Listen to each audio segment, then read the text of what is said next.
Om Swastiastu. Selamat pagi. Terima kasih kepada Ibu dosen pengampu mata kuliah perilaku konsumen, yaitu Ibu dosen Dr. Niputu Nita Anggreni, SENM. Perkenalkan, nama saya Niputu Liaseti Jayanti dengan NIM 22026 120 10 111.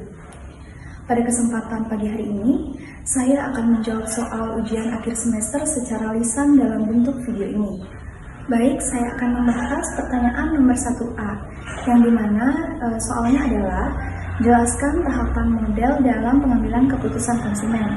Jadi tahapan yang pertama yaitu pengenalan kebutuhan atau need recognition.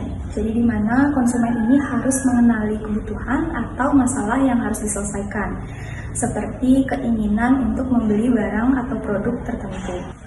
Yang kedua yaitu pencarian informasi atau information search, yang dimana konsumen bisa mencari informasi tentang produk yang ingin mereka beli melalui berbagai sumber, yaitu seperti iklan, rekomendasi teman, ulasan online, maupun pengalaman pribadi mereka.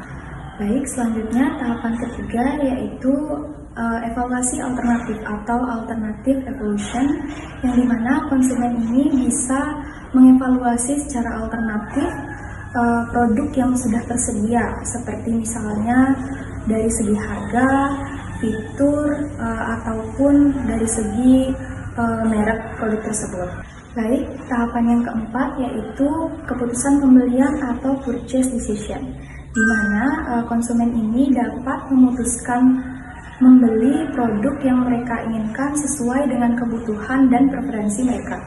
Baik, tahapan yang kelima yaitu perilaku pasca pembelian. Jadi di mana konsumen ini dapat mengevaluasi ulang produk mereka apakah sudah sesuai kebutuhan mereka atau belum. Jadi jika barang mengecewakan, mereka tidak akan membeli produk itu tersebut lagi. Jika barang itu memuaskan bagi mereka, mereka akan datang dan menjadi pelanggan setiap produk tersebut. Baik, saya akan menjawab soal berikutnya, yaitu nomor 1B dengan soal mengapa tahapan ini penting bagi pemasar, dan berikan contoh strategi pemasaran yang tepat untuk tahapan-tahapan tersebut. Tahapan ini sangat penting bagi pemasar karena dapat meningkatkan efektivitas pemasaran dan membangun hubungan dengan konsumen. Baik, adapun contoh strategi pemasaran pada tahapan-tahapan tersebut. Jadi yang pertama yaitu pengenalan kebutuhan.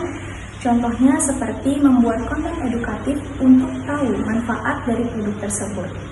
Lalu contoh yang kedua yaitu mengadakan promosi diskon untuk menarik minat pembeli konsumen. Lalu tahapan yang kedua yaitu pencarian informasi, itu contohnya seperti bisa dari ulasan-ulasan pembeli sebelumnya ataupun membuat blog atau artikel tentang produk tersebut.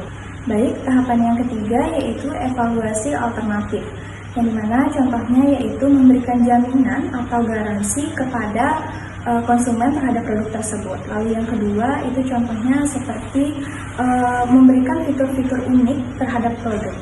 Baik, tahapan yang keempat yaitu pengambilan keputusan. Contohnya itu seperti memberikan konsumen penawaran seperti diskon atau gratis ongkir.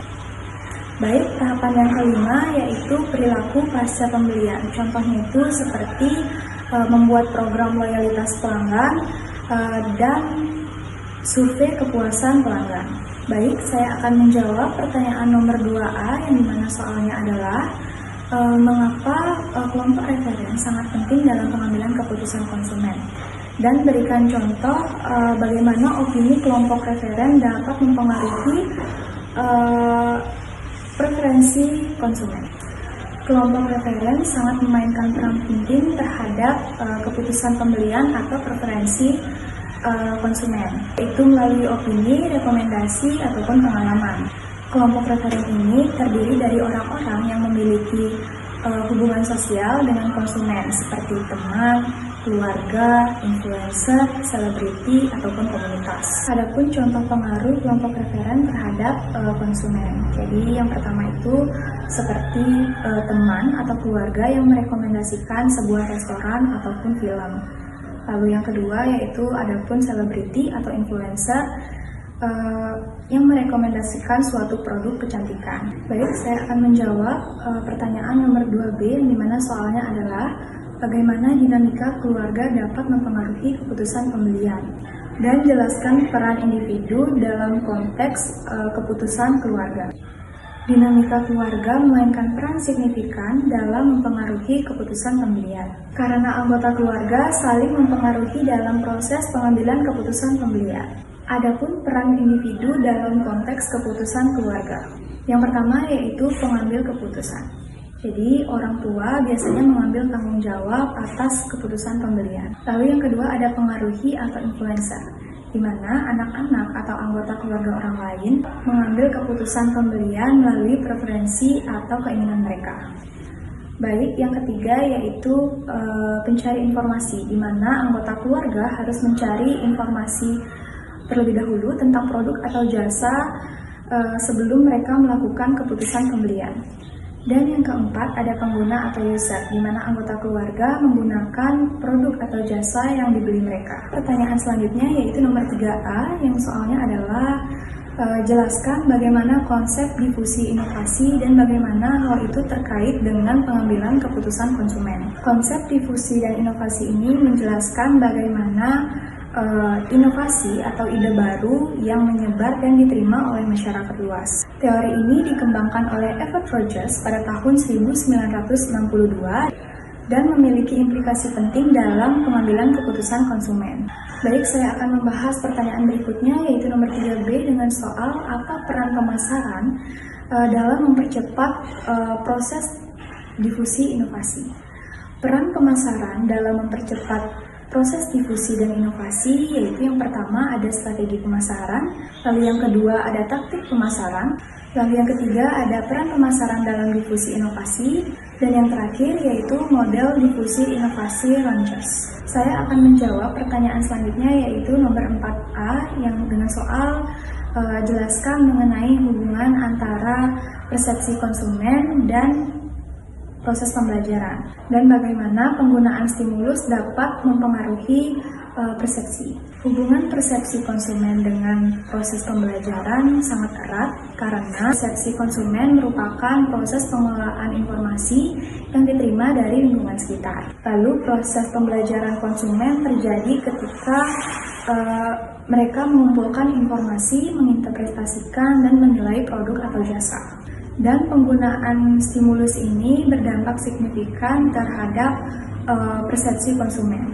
Karena melalui penggunaan stimulus yang tepat, perusahaan dapat membentuk persepsi konsumen yang positif dan dapat meningkatkan pembelian produk. Bagaimana Anda akan merancang sebuah kampanye untuk memaksimalkan pembelajaran konsumen terhadap produk baru? Sebagai seorang pemasar, tentunya saya akan merancang sebuah kampanye untuk memaksimalkan pembelajaran konsumen tentang produk baru yang memerlukan strategi yang efektif. Yang pertama, saya akan melakukan riset konsumen untuk memahami kebutuhan konsumen.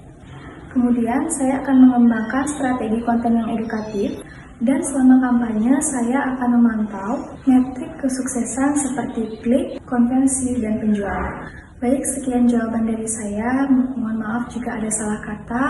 Saya tutup dengan Karama Santi, Om Santi Santi Santi Om.